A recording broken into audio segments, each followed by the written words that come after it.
seja bem-vindo a mais uma aula do canal da HomeWorks.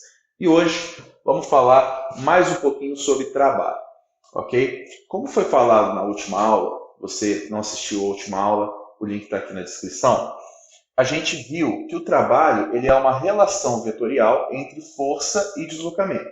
Então, o produto, a gente chama esse produto de produto escalar, né? Eu tenho um vetor força vezes o vetor deslocamento. E como consequência, eu vou ter uma grandeza escalar chamada trabalho. Muitas vezes, algumas literaturas, esse T é chamado de W, tá? Esse trabalho é chamado de W, de work em inglês, e também, na minha época, quando era mais novo, de tal, um tal grego maiúsculo, tá? Então, algumas literaturas, a maioria hoje em dia usa esses dois, ok? Então, lembrando que o trabalho pode ser o trabalho de qualquer força. Por exemplo, trabalho da força F, no caso, força vezes deslocamento. Trabalho da força de atrito, pensemos aqui, o trabalho da força de atrito vai ser uma relação vetorial, né? Força de atrito vezes deslocamento. Qualquer trabalho. E um trabalho especial hoje em dia, né? Hoje em dia, na aula de hoje, né? Nós vamos trabalhar o que é o trabalho da força-peso. Tá? O trabalho da força-peso vai ser uma relação vetorial peso vezes deslocamento. Ok? É uma força que aparece bastante e é importante a gente calcular o trabalho dessa força.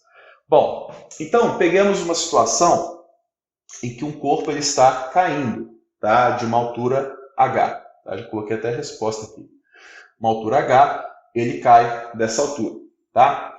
Bom, essa aqui é a situação. A gente viu que a gente pode decompor esse camarada aqui de forma que o trabalho vai ser a força vezes o deslocamento vezes o cosseno do ângulo. Tá? Ok. O que isso significa? Bom, eu tenho o meu peso para baixo e o meu deslocamento para baixo. Ok. Os dois estão na mesma direção e sentido. Então, o ângulo, esse ângulo é zero, porque eu não tenho nenhuma inclinação entre eles, tá? Eles estão na mesma direção e sentido, então meu θ é 0 graus. Bom, o cosseno de zero a gente sabe que é 1. Então, essa relação aqui, ela vai ser o quê? P.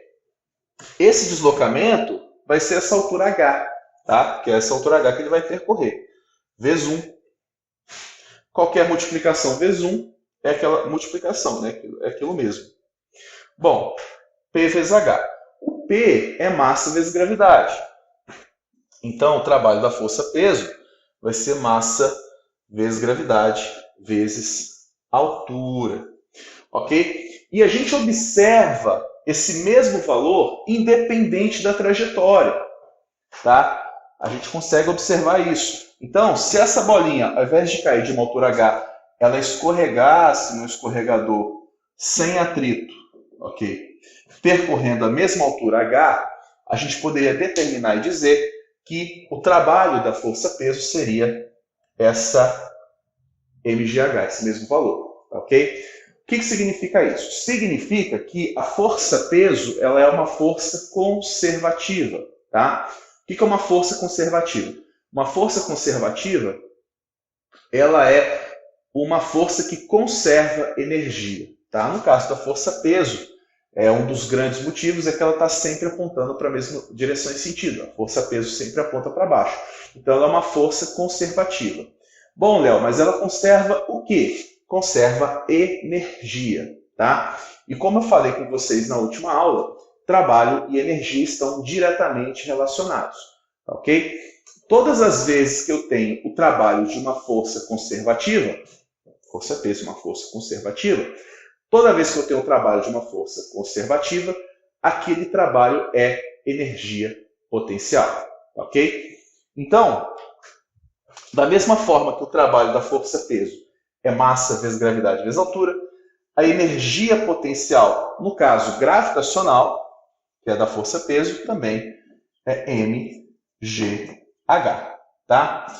Léo, tem outros exemplos de forças conservativas? Tem.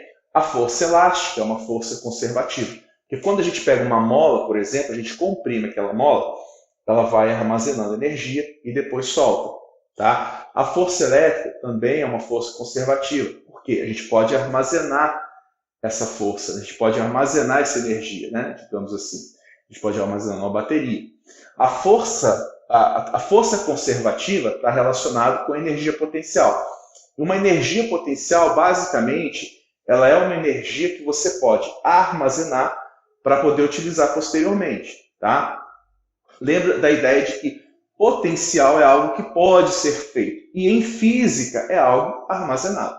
Tá bom? Então, basicamente é isso. Trabalho da força-peso, mgh, energia potencial gravitacional, mgh.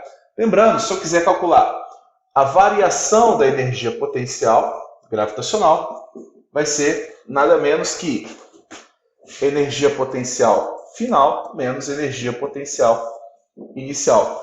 Como a variação de qualquer coisa, aquela coisa final menos aquela coisa inicial. Pessoal, uma dica para vocês, sempre tomem cuidado com o sinal, tá bom? Espero que vocês tenham gostado. Se inscrevam no canal para vocês assistirem mais aulas como essa e até a próxima.